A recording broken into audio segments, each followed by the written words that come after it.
Salam alaikum. Donc je vais continuer sur le prédimensionnement. Avant d'entamer donc tout ce qui est parasismique, je voudrais bien donc avoir donné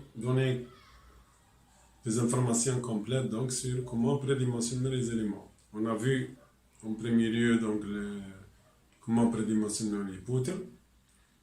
Et j'ai dit c'est à partir donc des conditions de flèche, il fallait donc tirer tout ça à partir des règles BAR simplificatrices. Aujourd'hui, donc, je vais entamer pour ce qui est des dalles.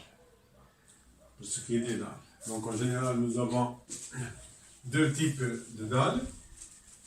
Nous avons les dalles qui sont dites portant sur quatre côtés et des dalles qui portent sur deux côtés.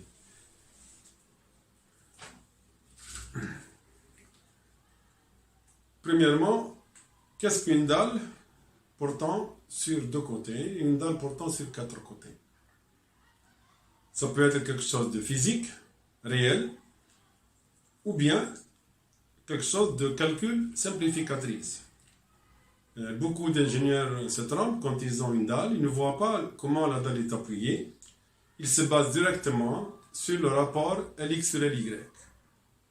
Généralement, ce n'est pas ça. La première des choses qu'on voit dans une dalle, si vous avez une dalle,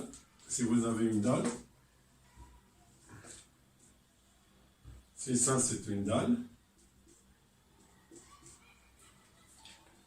la première des choses à voir, c'est est-ce que vraiment il y a des appuis au niveau de la dalle et sur combien d'appuis elle repose la dalle. On peut avoir des appuis sur la périphérie.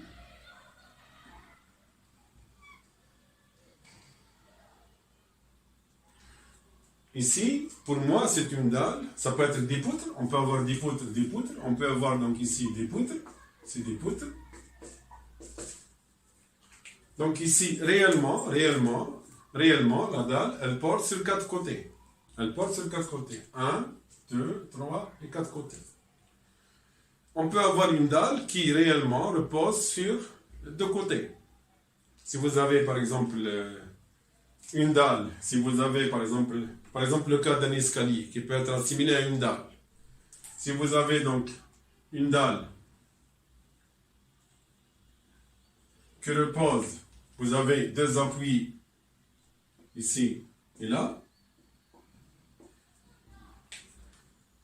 Ça, c'est une dalle qui porte sur, ici, donc on avait dit ici, elle porte sur, réellement, physiquement,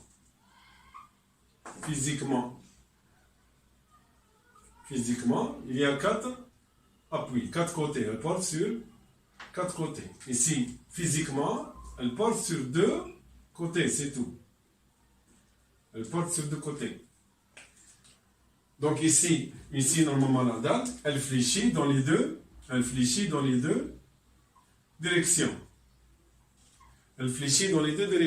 Ici, elle va fléchir uniquement dans une seule direction. Ok?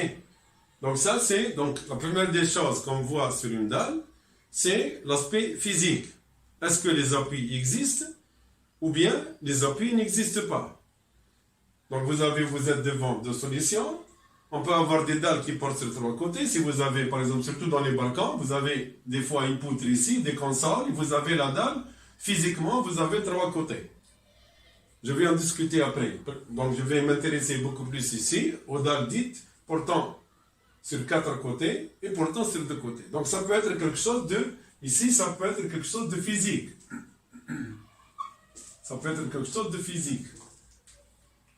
Ok? Si je vois celle-là,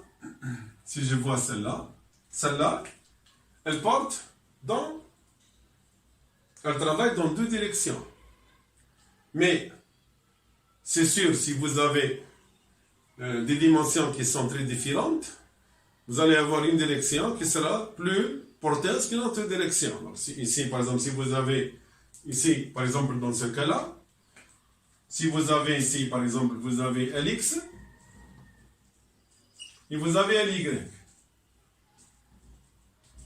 qui sont les dimensions de votre dalle, qui sont les dimensions de votre dalle. C'est les portées entre les appuis des dalles. Ici, vous avez deux portées, une dans le sens LX et une dans le sens LY. Bien sûr, le sens LX et LY, le plus rigide, c'est le sens le plus court. On sait bien que, ici, par exemple, je sais que ce sens-là, cette direction, elle est plus rigide. Parce que vous avez LY qui est petit par rapport à LX. Et on sait bien que la rigidité, elle est fonction de la longueur de l'élément. Généralement, c'est toujours divisé par la longueur. Si vous avez un poteau, c'est divisé par la hauteur. Généralement, c'est L au cube, H au cube. Donc, c'est cubique. Donc, la longueur de notre élément intervient cubiquement. Donc, ici, la rigidité dans le sens LY, elle est plus importante que la rigidité dans le sens LX. Et plus LX augmente, plus elle sera moins rigide et elle sera donc, elle ne va pas travailler. Parce que vous avez, c'est un problème de rigidité. La rigidité, elle est très très importante, c'est un élément. Si ici vous avez, comme j'ai dit, si vous prenez deux bandes, si vous prenez ici deux bandes, si je prends par exemple une bande dans cette direction, et l'autre bande dans cette direction, donc vous avez ici deux bandes, une première bande, une deuxième bande,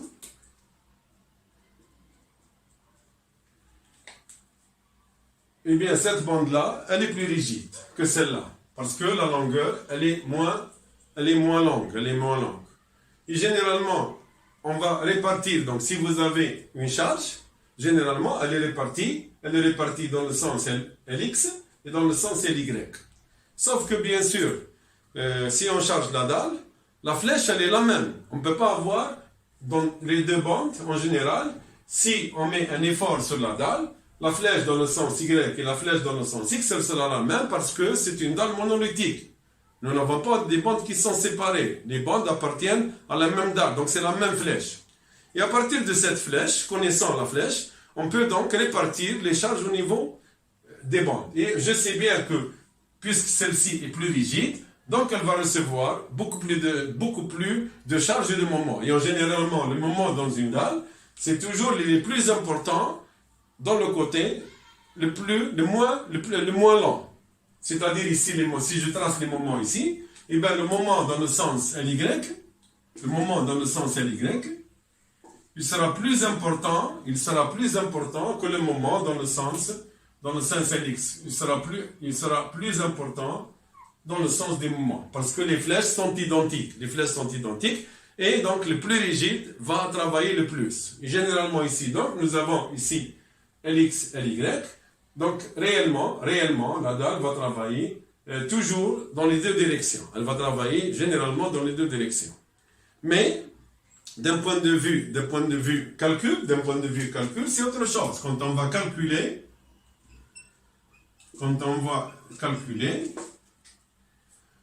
généralement, on voit a priori la différence des moments. Donc nous allons voir un moment dans le sens, donc quand on va calculer, si vous calculez n'importe quelle dalle avec par exemple un logiciel robot ou bien SAP, eh bien vous allez trouver que les moments sont différents. Mais vous allez toujours trouver des moments. Même si votre dalle, du point de vue calcul, si elle est appuyée sur les côtés, eh bien vous allez avoir, si vous calculez avec ça pour robot, vous allez avoir MX, M dans la direction X, et M dans la direction Y. Vous allez les avoir, tout ça. Essayez de faire n'importe quel calcul, n'importe quelle dalle sur le logiciel, et bien vous allez toujours trouver MX et MY. Ça existera toujours. Pourquoi donc nous on dit qu'une dalle porte dans un seul sens? C'est-à-dire que le moment, par exemple ici, je sais que le moment MX ici, puisque la longueur est importante, et MY, je sais ici que MY est supérieur à MX. Dans la direction X. Je sais que MY est supérieur dans la direction X. Mais si vous calculez avec des logiciels, vous n'allez jamais trouver un x égal à 0. Dès que vous avez 4 appuis, un x existera toujours et un y existera toujours. Généralement, nous, qu'est-ce qu'on fait? On dit que une dalle porte dans un seul sens, ou bien dans deux sens, et on voit le rapport, généralement, elle se base sur le rapport L, Y et X. L, Y et X. Toujours le plus petit. On peut le faire l'inverse, c'est pas un problème, mais généralement, nous avons toujours l'habitude de travailler surtout la portée la plus petite sur la portée la plus grande. Ici, je vais fixer donc un rapport ρ, ce qu'on appelle ρ, qui est égal à Ly sur Lx. Ly sur Lx. C'est-à-dire qu'ici, ρ sera inférieur, il est inférieur à 1 systématiquement, il est inférieur à 1 ou égal, à la limite égale. Ok, si Lx égale à Ly, ce sera 1. Bien sûr, si Lx est supérieur à Ly, vous allez avoir inférieur à 1. Bien sûr, plus Lx augmente, plus la longueur selon x va augmenter, et plus le rapport va diminuer. Et quand il arrive à 0,4, quand ρ est égal, il devient inférieur à 0,4, c'est-à-dire que Lx est très très important devant Ly, et bien ici, le moment My en général, il sera très très important. Le moment Ly sera très très important par rapport à Mx. Et quand ρ est égal à 1, en général, qu'est-ce que nous allons voir? Nous allons avoir donc une répartition équitable. Quand ρ est égal à 1, et bien j'aurai Mx égal à My. C'est une répartition équitable. Dès que la longueur Lx elle devient importante, et bien My va augmenter et Mx va diminuer. Donc il y a une répartition qui n'est pas équitable. C'est-à-dire que l'effort va passer beaucoup plus sur le côté rigide, qui est représenté par la longueur, la plus petite longueur. Et d'un point de vue réglementaire, généralement, quand on arrive à ρ égale à 0,4, vous pouvez le vérifier, quand on arrive à ρ égale à 0,4, le moment Mx devient à peu près égal à 1 quart de My. C'est-à-dire que My représente les 3 quarts, reprend les 3 quarts du moment. Le moins que 1 quart, généralement, est transmis dans le sens Mx. Et plus le rapport diminue, si je descends encore, et bien le moment Mx va descendre.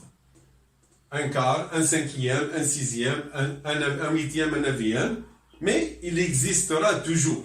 Donc réellement, physiquement, il n'y a pas de dalle qui porte dans un sens ou bien dans deux sens. Alors si vous utilisez, par exemple, un logiciel de calcul, vous allez modéliser vos dalles sur les poutres, et bien sachez bien que vous n'aurez jamais un mx égal à 0. Vous n'aurez jamais un mx égal à 0. Un mx sera toujours égal à une proportion de My. Il va y avoir toujours une répartition. Ça se pourrait que cette répartition soit moindre. Réglementairement dans les dalles, qu'est-ce qu'il y a dans les dalles? Qu'est-ce qu'il dit le règlement dans les dalles? Qu'est-ce qu'il dit le règlement? Le règlement, qu'est-ce qu'il dit dans les dalles? Surtout dans le ferraillage, qu'est-ce qu'il dit? Il dit, il faut que, bien sûr, ici, je vais avoir, si je calcule le ferraillage, donc je vais avoir le moment, j'ai un moment My, donc j'ai un moment My qui est important dans cette direction-là, donc je vais avoir ici, j'ai un My qui est important, donc le moment My, que je vais utiliser pour calculer le ferraillage. Donc je vais avoir un ferraillage comme ça. Ok. Donc ici, je vais avoir, c'est le ferraillage.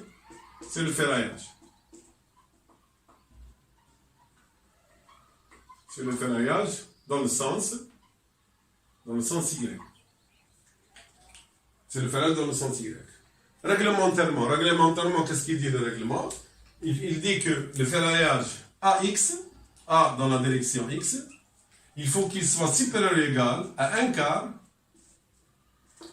de A dans la direction Y.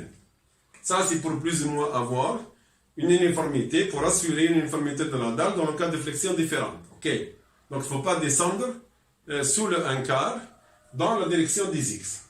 Et ça veut dire quoi ici? Ça veut dire que c'est comme si j'ai ferraillé, c'est comme si ici j'ai ferraillé avec un Y, et bien le 1 quart, l'armature 1 quart, donc c'est comme si j'ai calculé X avec un quart de 1Y.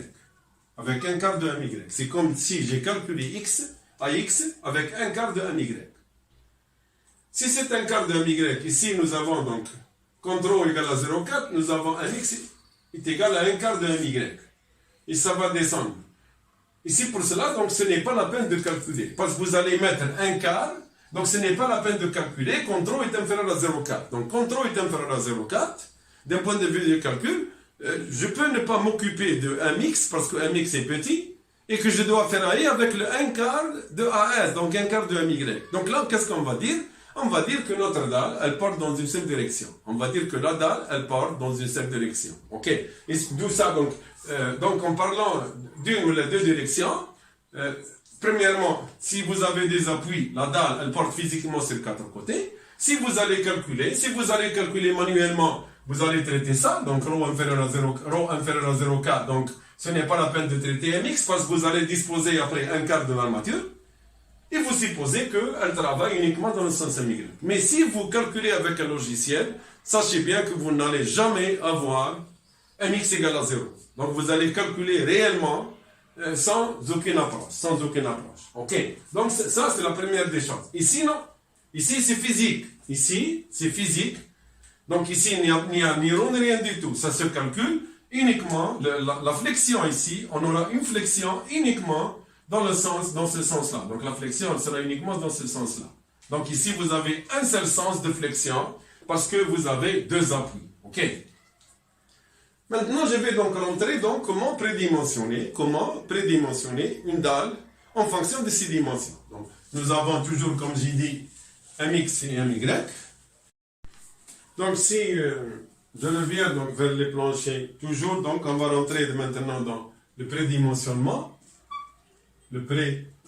Comment prédimensionner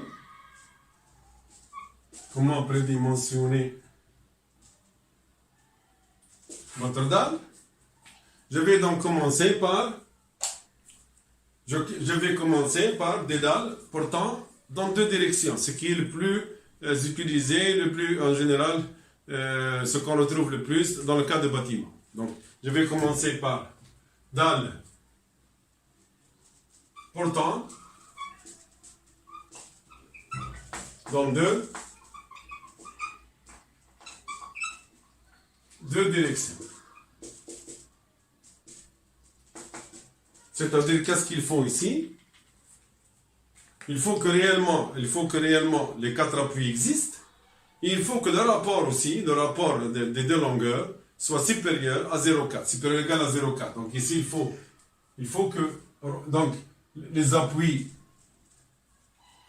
existent. La première des choses. Deuxièmement, il faut que LY, c'est-à-dire pour moi c'est le min, sur LX qui est le max, soit supérieur ou égal à 0,4. C'est la condition pour laquelle on peut dire que nous avons une dalle qui porte dans deux directions. C'est-à-dire que vous allez avoir des moments dans les deux sens. Vous allez avoir des moments dans les deux sens. OK? Donc ici, vous avez des dalles. Si cette condition est vérifiée, les dalles portent dans deux sens. Ici, donc, dans deux sens. L'article B, 7.5. Qu'est-ce qu'il dit l'article B 7.5? Donc il dit que si les dalles portent dans deux sens, c'est-à-dire que ça existe physiquement et le rapport est supérieur ou égal à 0,4, si H sur LY, dans notre cas c'est le L min,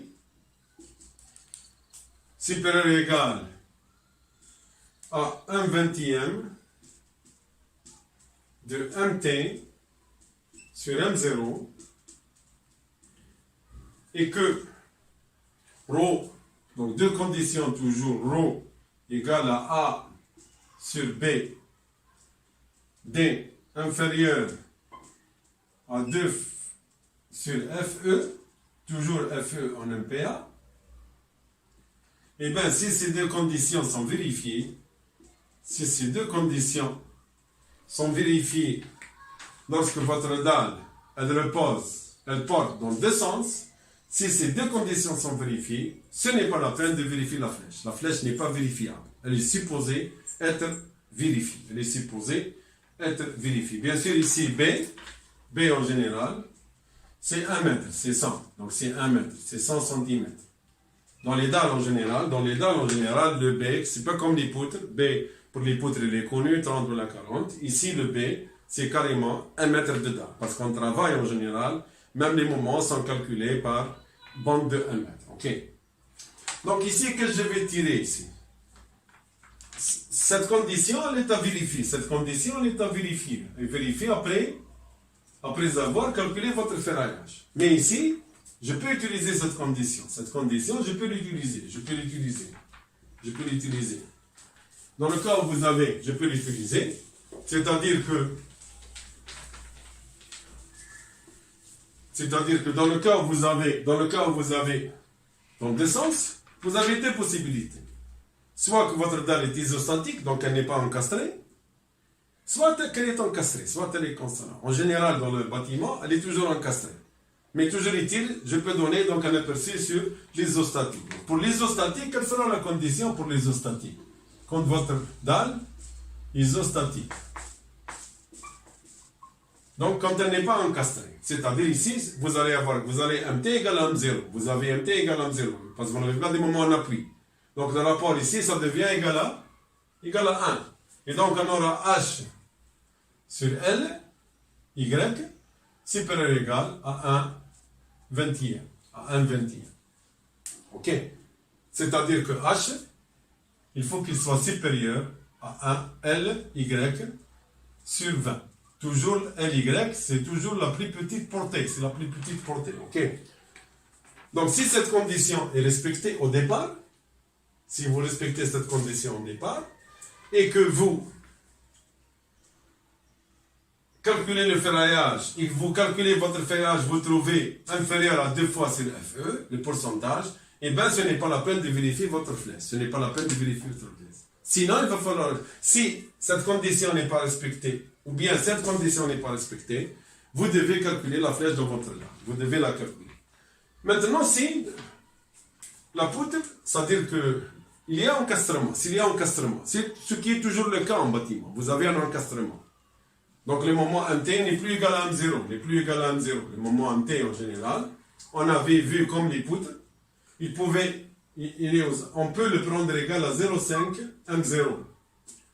Malgré qu'il peut être encore moins, il peut être égal à 0,4 jusqu'à 0,35 dans tout ce qui est très rigide. Mais je peux l'approcher par 0,5 M0, qui est très favorable. OK? Donc, qu'est-ce que je vais avoir ici? Donc, dans le système hyperstatique,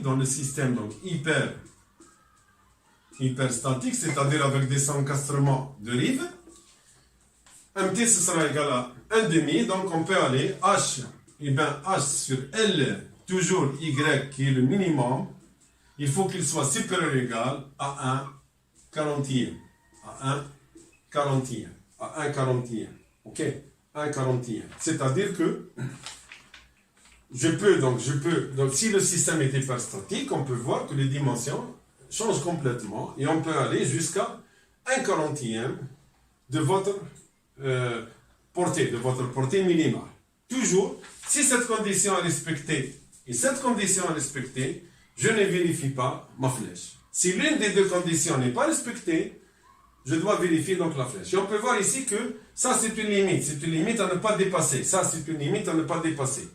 OK, donc je dois aller loin, il faut qu'il soit supérieur.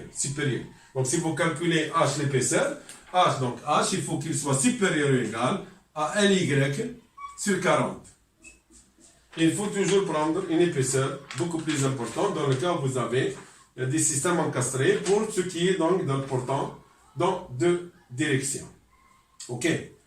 Une autre règle aussi émise, donc dans le cas des dalles portant dans deux directions, donc généralement, une autre règle est énoncée dans le même article. Qu'est-ce qu'il dit? Qu'est-ce qu'il dit dans cet article-là? Qu'est-ce qu'il parle de cet article-là? Et bien cet article-là, il fait abstraction au ferraillage, comme pour les poutres. On a vu que pour les poutres hyperstatiques, si on prend le 1/16e avec ordi, si on prend le 1/16e, supérieur ou égal à 1/16e, ce n'est pas la peine de vérifier votre flèche, quel que soit le ferraillage. Ici, la même chose ici. Pour les dalles, il donne aussi une certaine approche, sans tenir compte des ferrailles. Donc, qu'est-ce qu'il donne?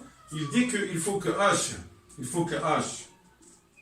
sur Lx, Ly, il faut que H, Ly minimum, soit supérieur, toujours dans le même système, dans le système hyperstatique, il faut qu'il soit supérieur ou égal à Mt, toujours Mt, sur M0, sur 20 M0, avec Mt, il faut qu'il soit supérieur ou égal à 0,75 de M0.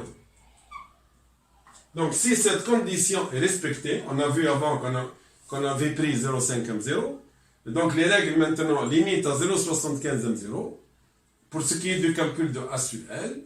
Et qu'est-ce qu'on va avoir ici? Généralement, il faut que H sur Ly supérieur ou égal à 1 sur 25. On trouvera 1 aux alentours de 1 qui est près, donc c'est 1 sur 26, 1 sur 25. Ok, donc ici, qu'est-ce qu'il y a ici? Donc ici, une seule condition, pour les poutres, donc pour les dalles portant dans deux directions hyperstatiques, soit je travaille avec deux conditions, soit que je travaille avec une seule condition. Si cette condition est respectée, c'est-à-dire H est supérieur ou égal à L sur 25, ce n'est pas la peine de calculer la flèche, et ce n'est pas la peine de calculer le pourcentage d'armature. Si vous prenez une épaisseur beaucoup moins, et bien vous devez vérifier les deux conditions. Donc ici que je vais avoir, ici je vais avoir quoi? Ici que je vais avoir, je ne vais pas parler du système isostatique, Donc ici, pour ce qui est de la dalle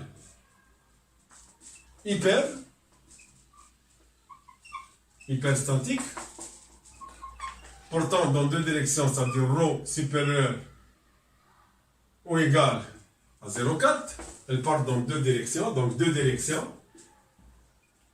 deux sens, elle travaille dans deux sens, et bien nous avons vu que nous sommes à peu près entre 1,25, nous avons trouvé 1 sur 25, ok, 1 sur 25, donc 1 sur 25, et on peut aller jusqu'à 1 sur 40. On peut aller jusqu'à 1 sur 40. Donc on peut travailler dans toute cette frange-là. Bien sûr, si je suis là, je dois rajouter à vérifier AS, à vérifier. Si je suis là, aucune vérification. C'est-à-dire que si vous optez pour une épaisseur qui est égale à 1/25e de la portée minimale, eh bien vous pouvez vous en passer des vérifications. On peut ne pas vérifier. Mais des fois, ça donne des épaisseurs importantes qu'il faudra falloir bien, des fois, ne pas respecter. Si vous avez une portée de 5 mètres, par exemple, si vous utilisez 1 sur 25, vous allez avoir des épaisseurs importantes, 20 cm.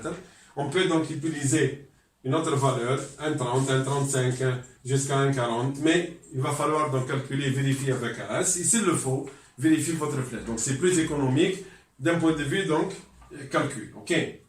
Ça c'est pour ce qui est donc tout ce qui est dalles portant dans deux directions et encastrées.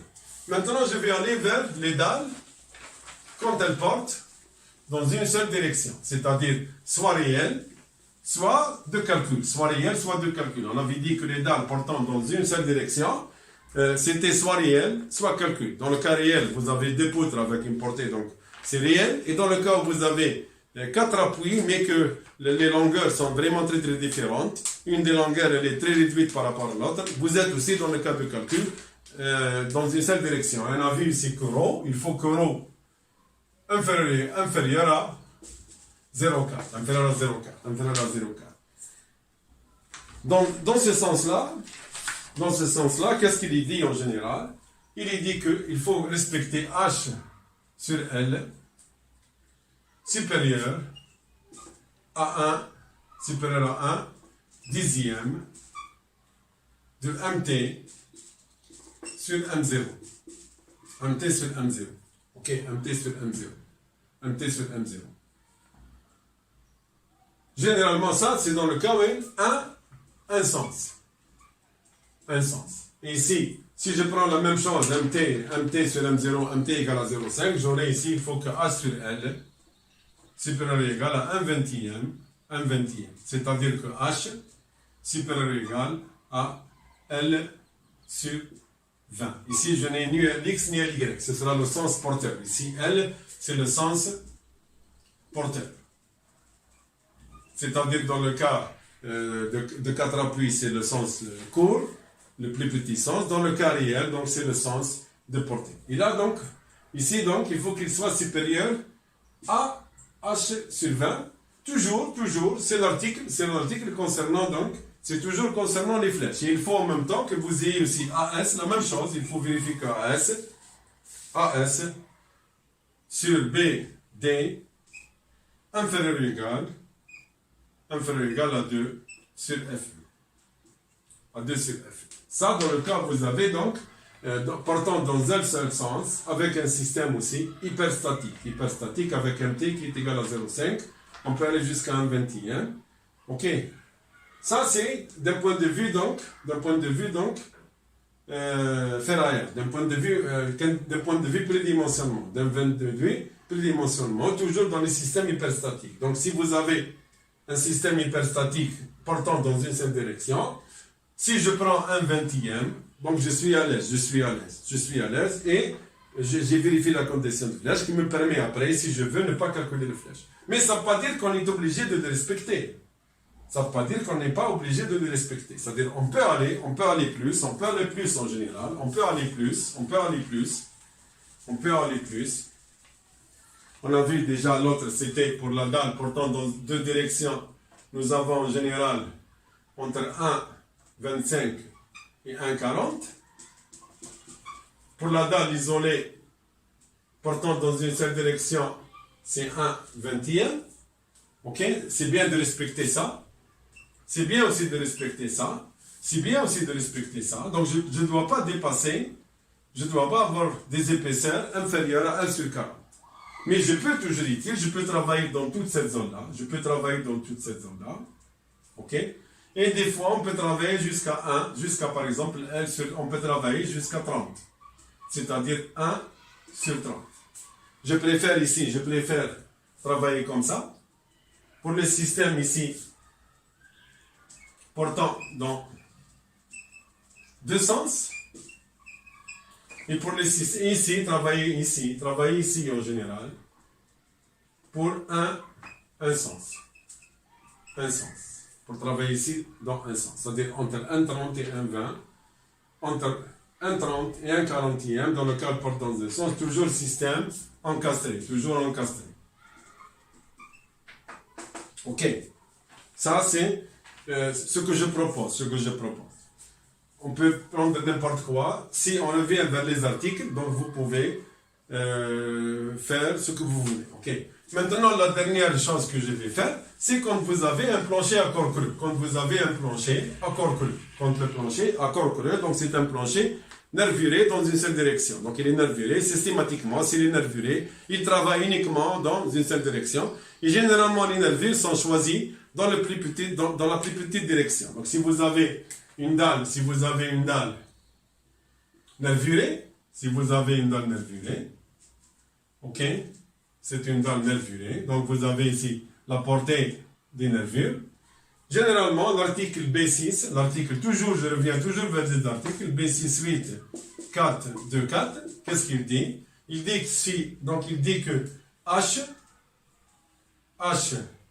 sur L doit être supérieur ou égal à 1 sur 22,5.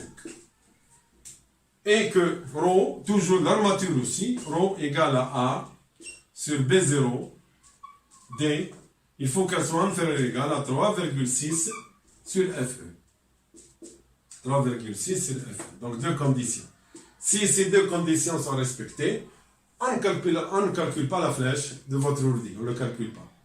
Et c'est pour cela en général que nous, on prend H, on prendra toujours H. Dans tous les calculs, vous allez voir que H est supérieur ou égal à L sur 22,5.